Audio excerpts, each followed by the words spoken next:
dosa kepada dipadamkan dosa. Kerana istighfar, maka orang yang melaziminya diberikan keluasan oleh Allah Subhanahu wa taala. Yang sempit diluaskan. Ini jaminan siapa? Jaminannya Nabi SAW. Di samping kita usaha, kan, keluar bekerja itu usaha, kan, mencari, bertawakal, berusaha itu adalah salah satu daripada usaha, kan. Dan mesti ada ikatan dengan Allah melalui doa dan istighfar. Tetapi yang mesti lebih doa dan istighfar, mesti lebih, kan, kerana dia boleh diiringi dengan perbuatan lain, kan, sambil kita naik motor datang ke masjid, naik kereta datang ke masjid, sambil kita menanti kepada waktu subuh, maka hendaklah kita beristighfar. Dijanji oleh Nabi SAW direzekikan daripada jalan yang tak disangka, diluaskan, dihilangkan kesusahannya hati, dan diberikan keluasan, diangkat kesulitan. Dan paling banyak ada boleh mengucapkan Rabbighfirli wa tub alayya innaka antat tawwabur rahim. Ini jenis istighfar. Ataupun kadang-kadang kita punya guru, di Negeri Sembilan ini banyak tarikat, dan alhamdulillah kita punya jabatan agama memantau tarikat ni. Jadi setiap tarikat ni dia ada dia punya ciri-ciri zikir yang beri kesan, yang memberikan kesan. Jadi mungkin ada mengatakan kesannya begini dengan kiraannya begini. Jadi sebab itulah dia berbeza-beza. Sebab tu dia panggil tarikat jalan. Jadi ada banyak. Ada banyak. Jelas. Jadi kalau kita tak punya, maka kita ambil daripada apa yang ada dalam kitab. Jadi misalnya dalam kitab ini dia mengajarkan kepada kita, kita baca Rabbighfirli wa tub alayya, wahai Allah ampunilah dosaku dan terimalah daripada taubatku, innaka antat tawwabur rahim. Sungguhnya engkau Maha penerima taubat dan Maha penyayang. Orang yang terdahulu pernah menghitung. Rasulullah SAW menyebut zikir yang penuh berkah ini dalam satu majlis sampai dekat 100 kali. Maksudnya ada riwayat mereka pernah dengar Rasulullah baca zikir ni, zikir istighfar ni. Jadi selain daripada kita yang punya banyak dosa, banyak kesalahan, salah satu sebab kepada istighfar itu adalah kerana ia adalah bahagian daripada zikir. Bahagian daripada zikir. Jadi istighfar itu adalah bahagian daripada zikir kerana Rasulullah sendiri membacakan daripada zikir istighfar. Hendaklah anda membaca zikir Zinnun. Moga-moga Allah meridainya, iaitu disebutkan dalam Al-Quran. La ilaha illa anta subhanaka inni kuntu minadh dhalimin. La ilaha illa anta subhanaka inni kuntu minadh dhalimin. Dalam ini ada tahlil la ilaha illa anta, ada tasbih subhanaka, dan ada juga pengiktirafan diri, kuntu minadh dhalimin. Sungguhnya aku ini daripada orang yang menganiaya diri. Dah tahu dah memang dosa, tetap buat. Tak dipaksa buat, dia buat. Itu namanya menzalimi diri. Allah sebut dalam Al-Quran, kan? Rabbana zalamna anfusana. Wahai Allah, kami yang menzalimi diri kami. Tahu dah bendanya salah, tapi sengaja. tahu dah benda itu dosa, sengaja dibuat. Tapi subhanallah, Allah masih lagi beri kita umur untuk memohon keampunan daripada Allah Subhanahu wa taala. Ada berita yang mengatakan bahawa inilah dia zikir yang ada Ismullah al-Azam, dan bahawasanya tiada seorang yang dalam kesusahan bila membacanya, nescaya Allah akan melapangkannya dari semua kesusahan itu. Zikir ni, la ilaha illa anta subhanaka inni kuntu minadh dhalimin.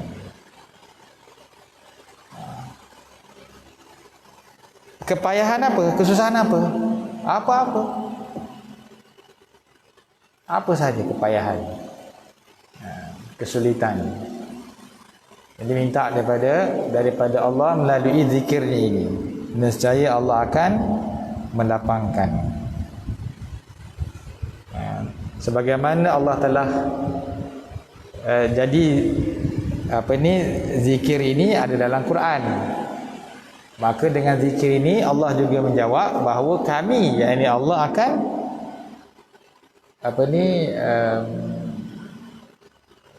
mengkabulkan. Fastajabna lahu wa najjaynahu, maka kami mengkabulkan doa itu. Wa najjaynahu, dan kami selamatkannya, minal ghammi, daripada kesusahan. Wa kadzalika, dan begitu juga kami menyelamatkan nunjil mu'minin. Jadi ini keadaan yang sama. Kita berada di atas dunia. Para nabi Allah pun mereka diuji dengan kesulitan, dengan kepayahan, dengan kerana ini dunia, diuji. Maka jalan keluarnya adalah usaha, dan jalan keluarnya juga adalah doa kepada Allah. Allah kata apa? Fastajabna lahu, dan kami mengkabuli. Yang dulu doa pun kami dah kabul, yang akan datang pun doa pun kami yang kabulkan. Cuma mungkin kita ini kurang dari segi doa itu. Mungkin kita ini di akhir zaman ini malas untuk berdoa.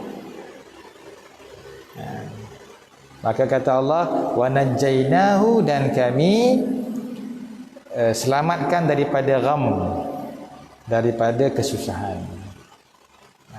Yang mendatangkan juga adalah Allah, yang menunjukkan jalan juga adalah Allah, dan yang mengangkat kesulitan juga adalah Allah Subhanahu wa taala. Jadi kita ini, kata para ulama, diikat oleh Allah Subhanahu wa taala dengan nikmat. Diikat dengan nikmat, diikat dengan nikmat. Berarti Allah nak jadikan kita ini dekat dengan Allah, iaitu didatangkan dengan kesulitan, supaya kesulitan itu diangkat dengan apa? Dengan doa. Bila dah usaha dan doa, kata Allah apa? Tawakal. Dalam Quran Allah sebut, sungguhnya Allah cinta kepada orang yang bertawakal. Wa may yatawakkal 'ala Allah, Allah kata lagi, siapa yang bertawakal kepada Allah, fahuwa hasbuh, Allah lah yang akan mencukupkan. Jadi apa saja sudut, apa saja keadaan yang kita buat, itu adalah nikmat daripada Allah Subhanahu wa taala.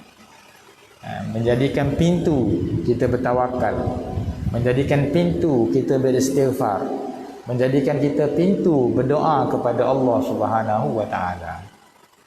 Dalam satu riwayat mengatakan, di antara doa yang ciri-ciri orang yang dikabulkan doanya adalah orang yang dalam kesusahan. orang yang dalam kesusahan. Jadi bila kita ini istighfar, kita akan dimurahkan rezeki oleh Allah. Kita istighfar, kita akan dekat dengan Allah. Bila kita ini istighfar, kita akan diangkat kesulitan oleh Allah Subhanahu wa taala.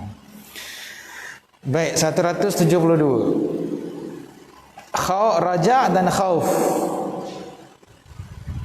Ini satu sifat lagi. Dua sifat lagi. Berharap, raja itu berharap, khauf itu takut.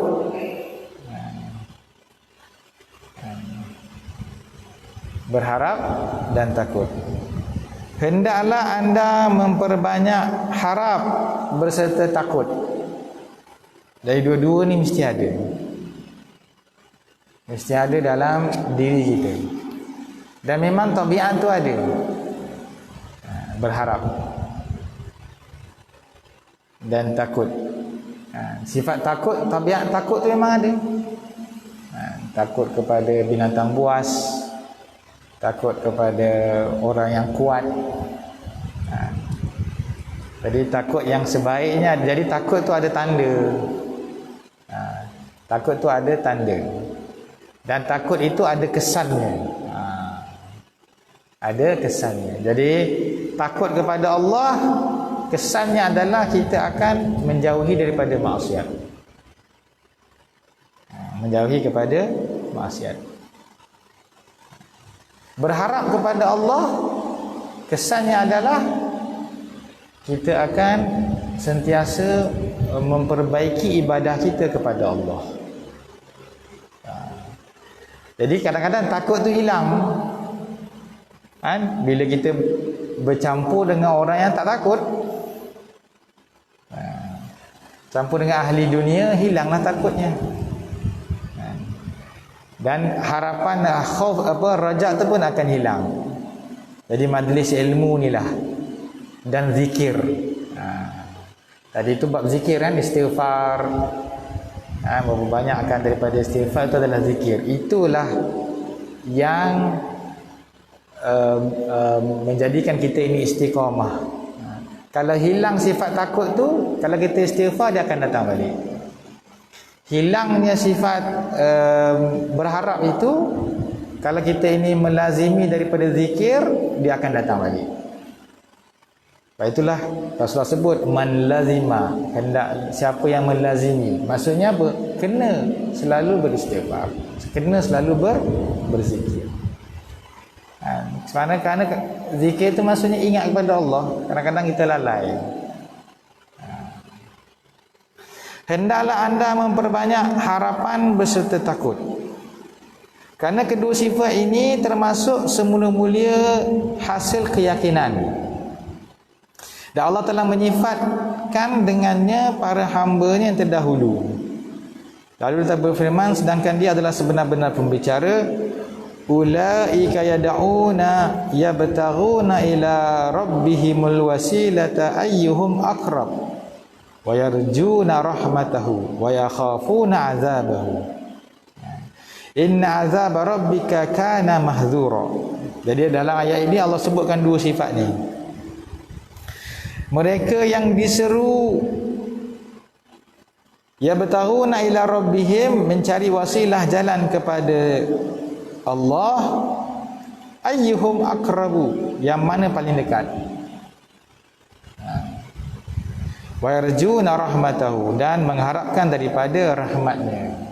Ni sifat yang pertama, yarjuna rahmatahu, mengharapkan daripada rahmatnya Allah. Bila kita hadir majlis ilmu, apa kelebihan orang yang sembahyang berjamaah, apa kelebihan orang yang beristighfar? Kan disebutkan tadi kelebihannya, kedudukannya, akibatnya. Jadi dia sentiasa berharap, yarjuna rahmatahu, mengharapkan daripada rahmatnya Allah, kebaikan disediakan oleh Allah Subhanahu wa taala. Jadi pengharapan seseorang itu akan bertambah dalam majlis ilmu, dan ianya akan kekal dalam majlis ilmu. Buahnya pun, buah ni maksudnya hasilnya.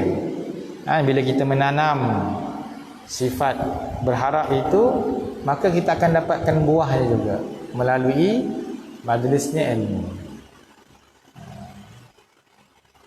Wa yakhafuna azabahu, dan yang takut akan siksanya. Kata Allah bagi tahu, inna azab rabbika, sungguhnya azab Tuhanmu adalah mahdzura, yang sangat ditakuti. Dan azabnya Allah itu sangat pedih. Bersabda Rasulullah SAW, qala Allah Ta'ala, ana inda dhanni abdi bi falyazunna bi ma syaa. Telah berfirman Allah Ta'ala, aku ini ditentang sangkaan hambaku kepadaku, biarlah dia menyangka apa yang disukainya padaku. Bagaimana balasannya Allah kepada kita, dekatnya Allah itu kepada kita adalah bagaimana pengagungan kita kepada Allah. Bagaimana rasa dekatnya kita kepada Allah, Allah lebih dekat lagi kepada kita. Siapa yang menjauhi daripada Allah, Allah akan menjauhinya. Di atas sangkaan kita. Jadi macam mana kita nak sentiasa menjadi dekat kepada Allah, adalah majlis ilmu, zikir, supaya kita sangat merasa dekat kepada Allah Subhanahu wa taala. Supaya sangkaan kita sentiasa besar kepada Allah Subhanahu wa taala. Jangan putus hubungan kita dengan Allah. Jadi bila semakin kuat hubungannya kepada Allah, akan bertambah rasa takutnya kepada Allah, akan bertambah ketenangannya dengan Allah Subhanahu wa taala, akan bertambah cintanya kepada Allah, akan bertambah ridhanya dengan Allah Subhanahu wa taala. Dan kadar. Jadi semua ini hendaklah diperbaiki hari demi hari. Solatnya kita, doanya kita, hatinya kita dengan Allah Subhanahu wa taala. Kata Rasulullah, kata Allah melalui lisannya Nabi sallallahu, aku, jadi bahasa mudahnya begitu. Bagaimana sangkaan hamba-Ku kepadaku, begitulah aku kepada dia. Jadi para ulama cintaannya kepada Allah luar biasa. Maka sebab itulah ibadah mereka luar biasa. Ada orang yang kalau dengan makhluk, dia menyangka tinggi kepada ilmunya makhluk itu, maka dia akan mendampinginya.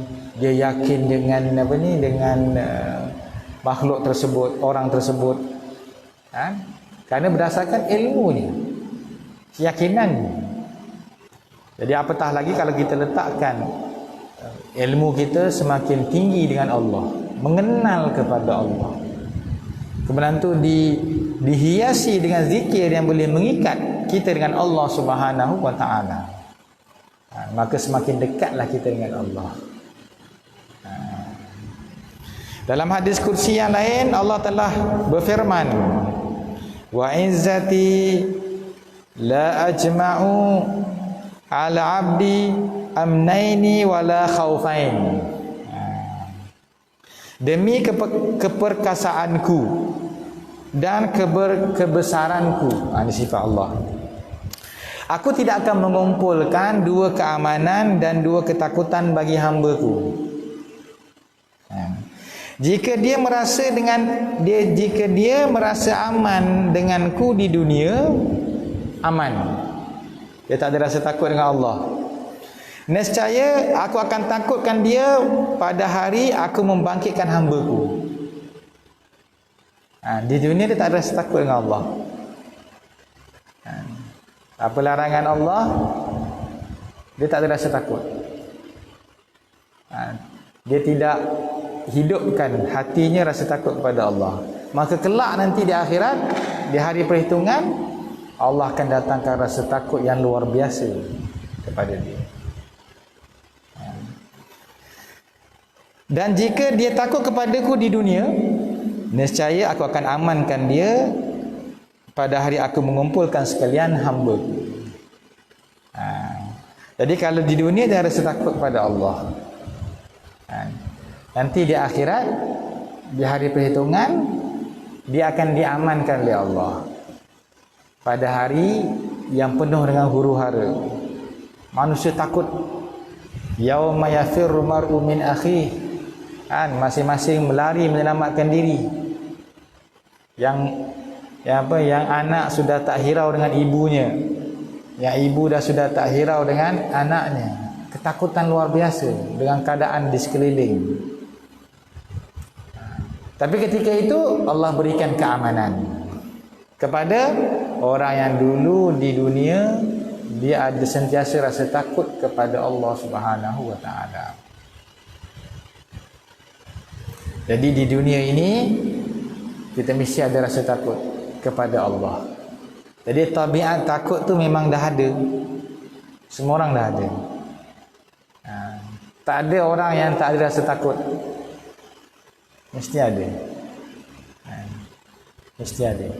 Jadi takut kepada Allah, maka ada tandanya, iaitu apa yang dilarang oleh Allah. Dan tidak ada perisai yang boleh menghalang seseorang itu daripada bermaksiat kepada Allah, baik secara zahir ataupun batin. Zahir ni yang tak tutup aurat ke, yang mencaci ke, yang tak sembahyang ke, itu zahir lah. Dan yang batin, batin seperti apa? Sangka buruk,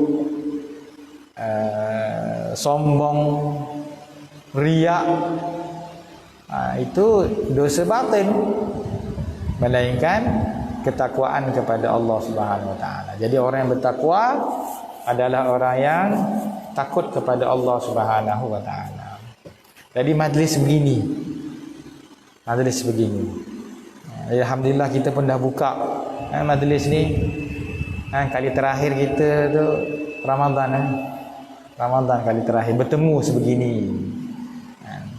Tapi maksud daripada majlis ilmu tu masih berjalan.